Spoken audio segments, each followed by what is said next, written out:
We all know a friend. We all know friends that we love, right? We're all thankful to have them. Yeah, of course. We have them right here in this room, don't we? 100%. So then it's kind of jarring, when your friend says out loud, even though there is a little bit of a backstory as to why this was brought up. Okay. Here we go. TJ Jefferson before the show says out loud, hey, any of you remember the player Luis Gonzalez?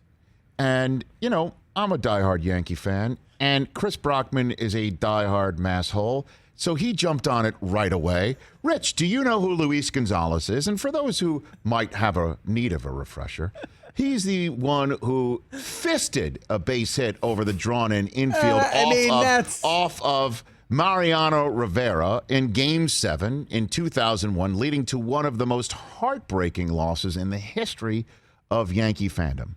Heartbreaking, tearing the hearts out. That's one way to look at it. No, that's just, I'm just trying to take it from the Yankee point of view, and also the one time in the history of Yankeedom that much of the country was actually rooting for the Yankees because of the aftermath of what happened in New York on 9/11. So all of that put together, fair. Thank you for giving me the fair. So it ripped my heart out. And it's just like TJ, so I turn to TJ and I'm like, what was the name of the pitcher who struck out Carlos Beltran staring at strike 3 against the Mets in that playoff game? What's that person's name? Do you remember that guy's name? I mean, name one of the worst sporting moments for your 10 teams, and then let me sit here in a room and just, hey, you guys remember that guy? Well, you did before the show. You gave Chipper Jones 35 times. Hey, Chris, you remember a guy named Tripper Jones? What was his first name again? What did he name his child because he loved beating the Mets so damn much? Shea, right? He named his kid Shea. Did Chipper Jones not the audacity name his child Shea Jones because he loved Shea Stadium so damn much? Like a lifetime 428 hitter. You remember a guy named Chipper Jones? Yeah, TJ, I remember Luis Gonzalez. But here's the deal: you took offense to it, and it was one of my because it had nothing to do with you or the Yankees. It was just TJ story time, like I share all the time, and right off the bat, it was just like you guys start yelling about Luis Gonzalez. Well, you just said Luis Gonzalez, and I was like, oh, didn't he have that hit one time? So can we tell in the big game? Honestly, I think it was. So you need to read the room, TJ. Okay, you were that sports guy at that moment who had no sense of the room. A great way to set up the story is like, hey, Rich, I know you probably don't want to hear about Luis Gonzalez, but I've got this good story. Gotcha. That's a better setup. Like, hey, would that possibly, because I honestly thought to myself, TJ normally doesn't troll me, like outwardly troll me. Like, so what? I mean, I will say in TJ's defense, let me he wasn't thinking about your sensitivities about Luis Gonzalez. Why not? Because that's one way. I'm sitting here with 2 ears and a heart. I understand that, and that's one way to look at that's it. You the way being you overly said it. sensitive. Now, to everyone at home, another way to look at this story, and this is just another way, mind you, is this. We were looking at a video of a TikTok video of a guy working in retail. Right. Oh, that's a brilliant. It's again. So Rich made us all watch this 2-minute video hilarious. of a guy talking about retail, and it was really funny. I then, when it went to add a story about a retail experience I had working at Foot Locker you wanted to in delve downtown the Pittsburgh. Situation. There was no, because we weren't comparing it to anything. This was just like, we're watching the video. I was like, yo, I know what this guy means. So I was talking about working at Foot Locker, downtown Pittsburgh, 5th Avenue. It's still there. And that's why Luis Gonzalez's name got brought up. What It had happened nothing to do with you Foot or Locker? Did he create a stink? Well, he walked in once, and I was working at Foot Locker, and I was. Did you had the referee shirt on? Oh, and all that, and I was checking someone out, and he came in, and he wanted a pair of shoes, and I was like, I'll help you just 1 second, because store was packed. I'm actually ringing up. Did you know it was him? I think I did, yeah. Okay. And basically, he was very upset that I didn't drop what I was doing in mid scan of someone's at Cortez's and just run in the back. So my manager came out, helped him out, and then I got kind of like, well, why didn't you help him? I was like, I was kind of busy. So that's why I brought up Luis Gonzalez. Now, it had nothing to do with the Yankees. Number 2 questions. One, was part of your Foot Locker severance package that Dr. J thing that a poster you have affixed behind you? Well, did you 5-finger discount that on the way out the door? There was no severance package. I did get fired from Foot Locker on Friday, on my day off. That's a story for another day. From it really Monaco happened. to El Segundo. This was, I jacked this. I took this. I took it.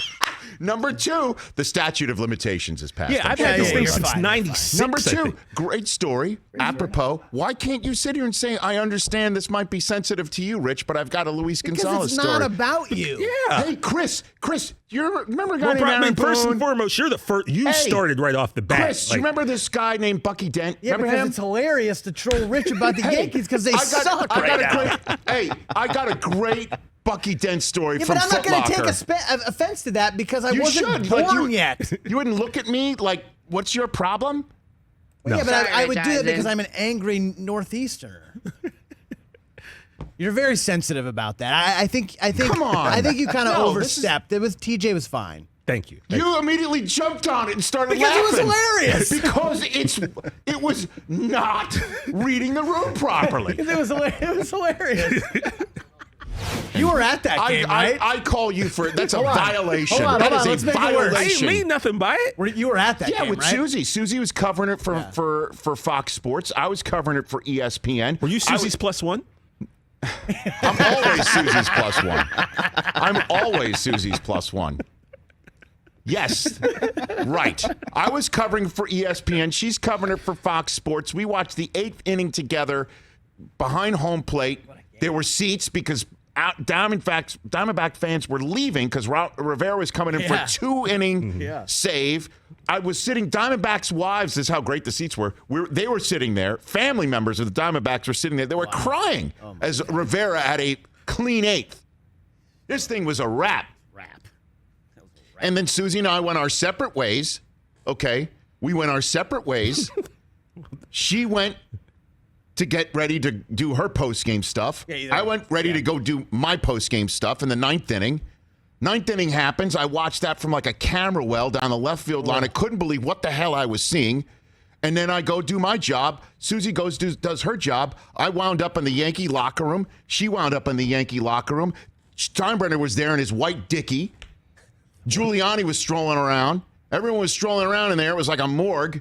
I couldn't believe it. I'm like, I had to sit there and take stock about how lucky I was as a Yankee fan to have seen the Jeter era up to that point. That would have been 4 in a row. And as if I needed another just cherry on top kick in the groin, a Yankee who shall go unnamed right here put his phone number on a baseball and handed it to Susie in front of me. What? Wait, That happened. Wait, what? That happened. In front of you. We gonna have to throw hands here? I was like, what the hell is happening? Everything was great in the 8th inning, half an hour later. And then all of a sudden, Oh man. Does Susie still have that ball? Mr. Footlocker's like, hey, you guys remember Luis He Gonzalez? doesn't know that. I don't know that whole a Yankee story player tried about to snatch it. your girl, bro. Just saying. It's Mr. Steal Your Girl. Does she still have that baseball? Wow. I don't know. That'd be a. I think she might. Well, she's gonna. Oh, this is so not That's all I'm so doing. not right, Mr. Footlocker. Oh, Jay, we're nominated for an Emmy. What's the matter with you people? Sorry, Rich Eisen. Hey, you watched all the way to the end. Thanks for that. Watch more right here.